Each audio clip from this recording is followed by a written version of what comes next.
నమస్తే, welcome to hit TV. నా పేరు నరేష్. తెలంగాణలో కాంగ్రెస్ పార్టీ పరిపాలన ఏ విధంగా ఉంది? ముఖ్యంగా ముఖ్యమంత్రి రేవంత్ రెడ్డి వైఖరి ఏ విధంగా ఉంది? మంత్రుల మాట ఇంటుండా ఇంటలేడా? అసలు ప్రభుత్వంలో ముఖ్యమంత్రికి మంత్రులకు ఒక మంచి సంబంధం ఉందా లేదా తెలుసుకుందాం. మనతో పాటు రాజకీయ విశ్లేషకులు ప్రకాష్ గారు ఉన్నారు. సార్ నమస్తే. నమస్తే నరేష్. సార్, రాష్ట్రంలో రేవంత్ రెడ్డి పరిపాలన ఏ విధంగా ఉందంటే ఏం చెప్తారు? అంటే మనము ఇవి పెద్ద ప్రజలకు ఆసక్తి లేదు. ఏది ఇప్పుడు మంత్రివర్గంలో ఐక్యత ఉందా, వాళ్ళు ఎవరైనా గోతులు తీస్తున్నారా, ఇది పెద్ద ఇంపార్టెంట్ అంశం కాదు. వాళ్ళ ప్రజలు మోసపోయినామని ఎక్కడ బాధపడుతున్నారు అంటే, మాకు ఇన్ని హామీలు ఇచ్చిండు, పెన్షన్స్ 2000 నుంచి 4000 చేస్తామన్నాడు, రైతు రుణమాఫీ చేస్తా అన్నాడు కంప్లీట్గా, ఇట్లా మాకు ఇవన్నీ చేస్తా అన్నాడు. ఈ 6 గ్యారంటీలలో 13 అంశాలు ఉన్నాయి. తర్వాత 420 హామీలు ఇచ్చాడు. ఇవన్నీ ఏమైనాయి అనే దాని మీద వాళ్ళు ఆలోచిస్తున్నారు. వాళ్ళ కోణంలో నుంచి కన్నా మనం డిస్కస్ చేయాలనుకుంటే ఆర్థిక పరిస్థితి ఏంది, ఎందుకు ఈయన అశక్తుడైండా, లేకపోతే అపరిపక్వత, చాతగాని వాడా, ఎందుకు ఇట్లున్నది అనేది ఒక్క మాట మీరు అడిగిన దాన్ని చెప్తాను. ఐక్యత ఎప్పుడూ లేదు కాంగ్రెస్లో. ఇక్కడే కాదు, కాంగ్రెస్ పుట్టినప్పటి నుంచి కూడా కాంగ్రెస్ పార్టీలో ఎప్పుడూ ఐక్యత లేదు. ఎప్పుడూ వర్గాలు ఉంటాయి. మహాత్మా గాంధీకి వ్యతిరేకంగా సుభాష్ చంద్రబోస్ ఉండేవాడు, నెహ్రూకు వ్యతిరేకంగా. ఆ రోజుల నుంచి ఈ రోజు దాకా కూడా వాళ్ళు కలిసి ఉంటారు, కానీ ఎప్పుడూ ఐక్యత ఉండదు. నిర్మాణంలో కలిసి ఉంటారు, ఎప్పుడూ ఐక్యత ఉండదు. తర్వాత కొంత ఒకరి మీద ఒకరు బహిరంగంగానే కామెంట్లు చేసుకుంటూ ఉంటారు. తర్వాత గోతులు తీయడంలో కాంగ్రెస్ పార్టీలో అయితే వాళ్ళకు పేటెంట్ ఇవ్వచ్చు, వాళ్ళకు వెనతో పెట్టిన విద్య పేటెంట్ ఇవ్వచ్చు. తర్వాత కంప్లైంట్స్ ఇవ్వడంలో కూడా పేటెంట్ ఇవ్వచ్చు. చాలాసార్లు ఈ మంత్రుల్లో ఉన్న కొంతమంది కంప్లైంట్స్ ఇచ్చారు, వాళ్ళకే విసుగు వచ్చింది. ఎన్ని కంప్లైంట్లు ఇచ్చినా మారుస్తలేరు. మార్చాలని ఉందా మంత్రులకు కూడా? మంత్రులకు మొదటి రోజు నుంచి ఉన్నది, ఆయన కానియద్దు అన్న కాడ నుంచి ఉన్నది కదా. కానీ వాస్తవం మాట్లాడుకుంటే రేవంత్ రెడ్డి లేకపోతే కాంగ్రెస్ పార్టీ పవర్లోకి వస్తున్నాయి సార్. అసలు రేవంత్ రెడ్డికి సంబంధమే లేదు కాంగ్రెస్ పార్టీని పవర్లోకి తీసుకురావడంలో. చరిష్మా అనేది కాదు, నేను అనేది ఏంటంటే ఆ పార్టీ ఇచ్చిన హామీలు అవి కర్ణాటకలో మొదలైనవి, ఇక్కడ కంటిన్యూ అయినాయి. అన్ని రేవంత్ రెడ్డికి ఆపాదిస్తే ఎట్లా? రేవంత్ రెడ్డిలో ఉన్న డైనమిజం ఆ పార్టీకి ఉపయోగపడ్డది.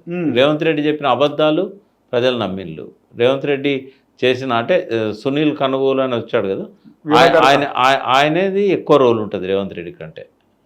ఆయనే ఈ సోషల్ మీడియా ద్వారా అబద్ధాలన్నింటినీ బాగా జనంలోకి తీసుకుపోయాడు, నమ్మేటట్టు చెప్పించగలిగాడు. రేవంత్ రెడ్డిది పాత్ర లేదని నేను, బట్ లీడ్ రోల్ రేవంత్ రెడ్డిది ఉన్నా కూడా దాని వెనకాల చాలామంది కృషి ఉంది. అలా అన్నిట్లో కేసీఆర్ గారు వారు చేసిన పనులు చెప్పుకోలేకపోవడం, ఆయన స్వభావానికి భిన్నంగా రొటీన్ స్పీచ్లు ఇవ్వడము, ఎలక్షన్ మేనేజ్మెంట్లో ఫెయిల్ కావడం, సెంటిమెంట్ రగల్చకపోవడం చాలా ఉన్నాయి. సెంటిమెంట్ పనిచేయదు, బట్ ఆయన చేసిన 2019లో రిపీట్ చేసిన పనులు చెప్పుకుంటారు. 2018లో సార్ సెంటిమెంట్ అప్పుడు ఎందుకు వచ్చిందంటే చంద్రబాబు నాయుడు కాంగ్రెస్ తో అలయన్స్ అయింది కాబట్టి వచ్చింది. ఇప్పుడేమో కాంగ్రెస్లో పొత్తే కలిసిండు ఆయన, అంటే కంప్లీట్ అస్త్ర సన్యాసం చేసిండు, క్యాండిడేట్లను పెట్టకుండా ఏకపక్షంగా చేసిండు. ఏది ఎట్లున్నా కూడా చంద్రబాబు నాయుడు కూడా ఓడిపోవడానికి కారణం అంటే 26 ఫెయిల్యూర్స్ ఉన్నాయి నాకు తెలిసినంత వరకు కేసీఆర్ ఓటమిలో, కాంగ్రెస్ రావడంలో. అందులో ఒక్క కారణము రేవంత్ రెడ్డి, ఇంకో కారణం సోషల్ మీడియా. 24 కారణాలు వేరే, అవేవి కాంగ్రెస్ సంబంధం లేదు. 6 గ్యారంటీలు చంద్రబాబు నాయుడు, అది ఇవన్నీ మూడు హామీలు ఉంటాయి మా అంటే కాంగ్రెస్ అధికారంలోకి రావడానికి. 26 కారణాల్లో ఇదే కూడా చెప్పండి సార్, అర్థమవుతుంది కదా జనాలకు, మాకు కూడా తెలుస్తుంది కదా. సందర్భం రాని చెప్తా. ఇప్పుడు ఒక 2 చెప్పండి.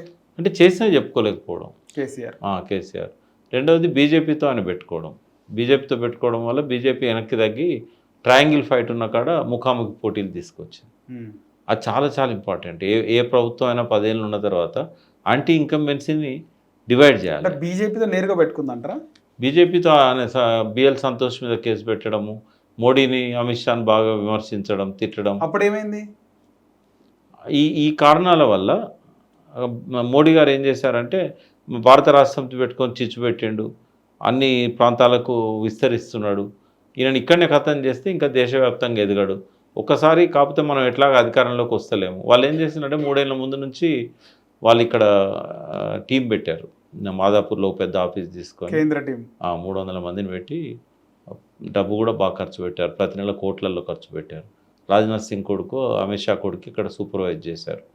అయితే వాళ్ళకు 3 ఏళ్ళ తర్వాత వచ్చిన ఫీడ్బ్యాక్ ఏంటంటే, ఇది అసెంబ్లీ ఎన్నికల కంటే కొంచెం ముందు, ఒక 4 నెలల ముందు మనం 35 సీట్లలో పోటీ ఇవ్వగలుగుతామని చెప్పారు. 119 సీట్లలో 35 సీట్లలో పోటీ ఇస్తే మనం ఎట్లా కొట్టగలుగుతాం? బలమైన పోటీ 35 సీట్లలో. ఒకవేళ ఎలక్షన్ల నాటికి ఇంకా కాన్సన్ట్రేట్ చేస్తే 50 సీట్లలో ఇవ్వగలుగుతాం. అంటే అధికారంలోకి అయితే రాము కదా. ఇక్కడ ట్రయాంగిల్ ఎట్లుందంటే బీజేపీ కాంగ్రెస్ కలవదు, బీజేపీ టీఆర్ఎస్ కలవదు, టీఆర్ఎస్ కాంగ్రెస్ కలవదు. కాబట్టి 50 సీట్లో 50 గెలిచినా అధికారంలోకి రాలేరు కదా. అందుకని ఏం చేసిందంటే మోడీ తెలివిగా బండి సంజయ్ని వెనక్కి లాగి ఓకే 15 సీట్లకు పరిమితం అయ్యేటట్టు చేశాడు. పోటీయే 15 సీట్లలో జరిగింది. ఓకే. ఏది ట్రయాంగిల్ ఫైట్. సో కేసీఆర్ రావద్దు, కేసీఆర్ రావద్దు అనేది కాంగ్రెస్ వచ్చినా పర్లేదు. ఆయన కాంగ్రెస్తో అలయన్స్ పెట్టుకున్నాడా పెట్టుకోలేదని నేను చెప్పలేను. ఎందుకంటే చంద్రబాబు నాయుడు కాంగ్రెస్ వచ్చినా పర్లేదు అంటే వాళ్ళు రానియొద్దు, కాంగ్రెస్ వచ్చినా పర్లేదు, వాళ్ళు రానియద్దు, అది టీఆర్ఎస్ను రానియద్దు. అది నేను చెప్పే 26 కారణాల్లో ఫస్ట్ రీజన్ కేసీఆర్ ఓడిపోవడానికి. యాంటీ ఇన్కంబెన్సీ డివైడ్ అయి ఉంటే అది రాజశేఖర రెడ్డి సక్సెస్ఫుల్గా చేశాడు. రాజశేఖర రెడ్డి రెండోసారి గెలవడానికి అవకాశమే లేకుండే అధికారంలోకి రావడానికి. అయితే అప్పుడు యాంటీ ఇన్కంబెన్సీని స్ప్లిట్ చేయడానికి మహాకూటమి ఉన్నా కూడా చిరంజీవి దేవేందర్ గౌడ కొంత టీఆర్ఎస్ ఓట్లను చీల్చడం, సామాజిక తెలంగాణ పేరుతోని చిరంజీవి టీడీపీ ఓట్లను చీల్చాడు. అంటే రాజశేఖర రెడ్డి మీద ఉన్న వ్యతిరేకత 2గా డివైడ్ అయింది. 156 సీట్లు వచ్చాయి రాజశేఖర రెడ్డికి. అంటే ఈ కుట్రలు ఉంటాయి రాజకీయాల్లో. ఇప్పుడు చాలామంది చేసింది చెప్పుకొని గెలవాలి, అవకాశం ఒక టీఆర్ఎస్కే ఉండే. ఆడేటప్పుడు నేరుగా వేయకుండా చెస్ ఆడేటప్పుడు ఉంటుంది ఇది రాజకీయంగా. అయితే ఒక్కటేంటంటే ఈ వీళ్ళేమో చేసింది చెప్పుకోవడంలో విఫలమయ్యారు, వాళ్ళు అబద్ధాలు చెప్పి సక్సెస్ అయ్యారు. ఇవన్నీ కారణాలు. చాలా మంది రేవంత్ రెడ్డి అంటే అనుకోకుండా ముఖ్యమంత్రి అయ్యిండు. అనుకోకుండా కాదు, చెప్పాడు. నాకే 5 ఏళ్ల కింద చెప్పిండు ఆయన ఒక ఛానల్లో. నెక్స్ట్ ముఖ్యమంత్రి ఎవరు అనుకుంటున్నావు అంటే అప్పుడు ఆయన ఎమ్మెల్యే ఓడిపోయాడు. అవును సార్, ఎంపీ కూడా 18లో నేను చెప్పేది. ఓడిపోయిన తర్వాత ఓడిపోయినా కూడా ఓ డిస్కషన్లో అన్నాడు, రాసి పెట్టుకోండి నెక్స్ట్ సీఎం నేనే అని. మీరేమన్నారు సార్? నేను కేసీఆర్ ఎవరో ఒకరు అవుతారని చెప్పాను. లేదు నెక్స్ట్ సీఎం నేను అవుతా అని రాస్తాను. రేవంత్ రెడ్డి TV5లో అన్నాడు. విజయ్ గారు కూడా ఉన్నారు మార్నింగ్. అప్పుడే ఓడిపోయిండు 2018లో. ఓడిపోయాకనే అన్నాడు అన్నమాట. ఆ కాన్ఫిడెన్స్ ఎక్కడిది సార్? అంటే ఒక మనిషి ఈ ప్రపంచంలో ఏదైనా సాధించాలనుకున్నప్పుడు ఇంట్లో కూర్చోకుండా ఆయన అనుకున్న లక్ష్యాన్ని ఒక కసిగా మార్చుకొని దానికోసం ఏం చేయాలనో అన్నీ చేస్తే ఎవరు ఆపలేరు. ఏం చేయాలనో అన్నీ చేయాలి. ఆ రోడ్ మ్యాప్ ఆయనకు దొరికింది. దాని తగ్గట్టుగా కాంగ్రెస్ పార్టీ సహకరించింది. దాని తగ్గట్టుగా వీళ్ళది మందబుద్ధి అయిపోయింది టీఆర్ఎస్. అన్ని కలిసి రేవంత్ రెడ్డి సక్సెస్ కావడంలో టీడీపీ చంద్రబాబు పాత్ర అన్నీ ఉన్నాయి. ఆయన ఆత్మహత్య చేసుకున్నాడు కదా.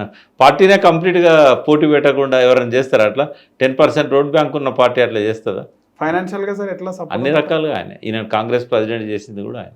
చంద్రబాబు మోడీ గారితో సయోధ్య కూడా ఆయన వల్లనే. అప్పుడు గెలిపించడంలో మోడీ గారి పాత్ర ఉందంటే చంద్రబాబు జోక్యం లేకుండా జరగలే.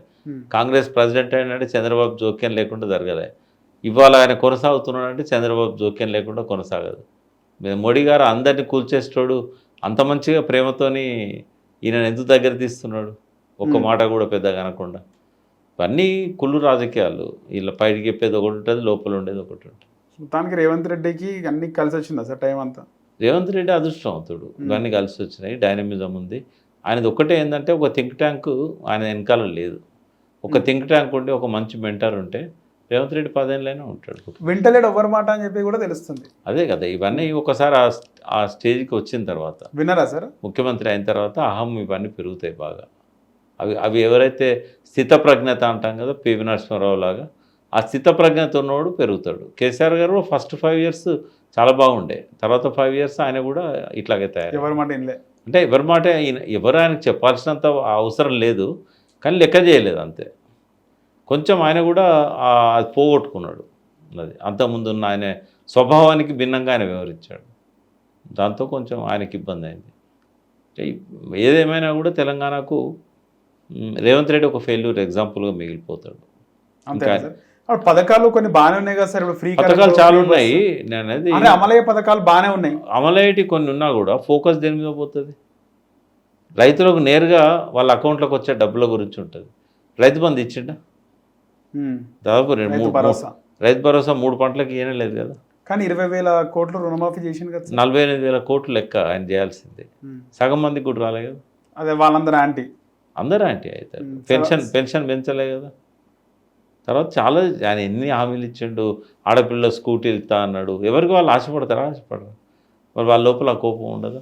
తులం బంగారం. పోనీ సాగునీటి విషయంలో ఏం చేసిండు? ఆ ప్రాజెక్టు ఆగిపోయి డ్యామేజ్ అయినా కూడా 2 ఏళ్ళ నుంచి రిపేర్ చేస్తలేడు. నీళ్ళన్నీ కూడా రాజమండ్రి డెల్టాకు పోతూనే ఉన్నాయి, ప్రాణహిత నీళ్ళన్నీ.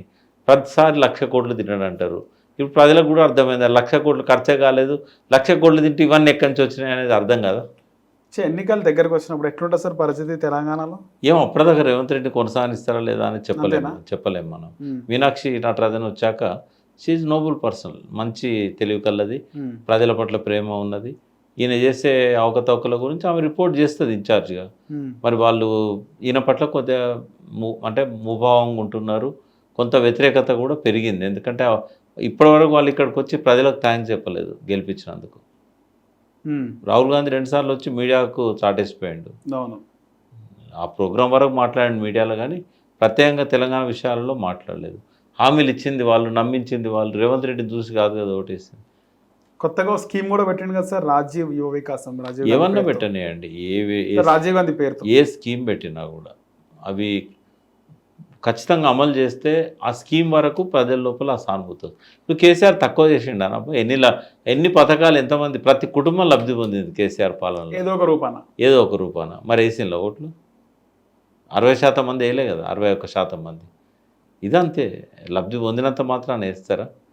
అంటే ఇచ్చిన వాటికంటే కూడా ఇయ్యని వాటి మీద ఎక్కువ ఫోకస్ ఉంటుంది. రైట్. కాబట్టి ఇచ్చింది చెప్పుకోరు, ఇబ్బంది బాగా ప్రచారం అవుతుంది. నాకు రాలేదన్నాడు 10 మందికి చెప్తుంటాడు, వీధికి ఎక్కి అరుస్తూ ఉంటాడు. వచ్చింది అన్నాడు గుమ్మరంగా ఉంటాడు, ఇంట్లో కూర్చుంటాడు వాడు. అదే కాబట్టి రేవంత్ రెడ్డిది కష్టకాలమే. మళ్ళీ కాంగ్రెస్కి ఏమాత్రం అవకాశాలు ఉండవు. ఎక్కడైతే పశ్చిమ బెంగాల్, తమిళనాడులో 63, 67 తర్వాత మళ్ళీ ఎన్నడూ ఆ పార్టీ అధికారంలోకి రాలేదు.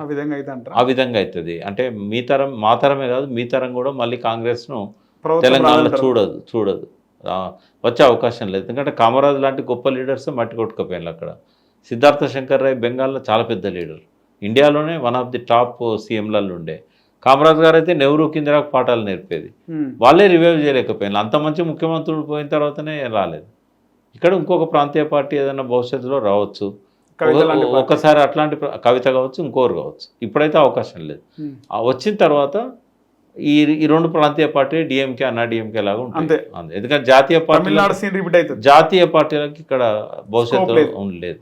ఒకవేళ బీజేపీ ఇప్పుడు ఏ పార్టీ రాలేదు, టీఆర్ఎస్కు పోటీగా బీజేపీ ఉంటుంది. ఇక్కడ ఇంకో పార్టీ వచ్చింది అనుకోండి, ఆ party versus TRS. Kalvakuntla family నుంచే 2-3 పార్టీలు పుట్టే అవకాశం ఉంటుంది సార్ వచ్చే. ఏ పార్టీ పుట్టదని నేను అనుకుంటున్నాను. కల్వకుంట్ల ఫ్యామిలీ కానీ, హరీష్ రావు నుంచి కానీ ఇంకో పార్టీ వస్తుందని నేను అనుకోవట్లేదు. కేసీఆర్ గారు ఇంకా 2 పార్టీలు పుట్టే అవకాశం ఉందనిపిస్తుంది. నేను అనేది ఏంటంటే రాజశేఖర రెడ్డి, చంద్రబాబు నాయుడును, లగడపాటి లాంటి వాళ్ళను, కావూరి రాయపాటి లాంటి వాళ్ళను ముప్పు తిప్పలు పెట్టి తెలంగాణ తెచ్చిండు. ఈ కుటుంబాన్ని చక్కదిద్దుకోవడం ఆయనతో కాదా? అవుతుంది కదా. ఇవన్నీ అత్యాశలు. జనాలలో కూడా సెన్సేషను, కొంతమందిలో శాడిజం బాగా పెరిగిపోయింది.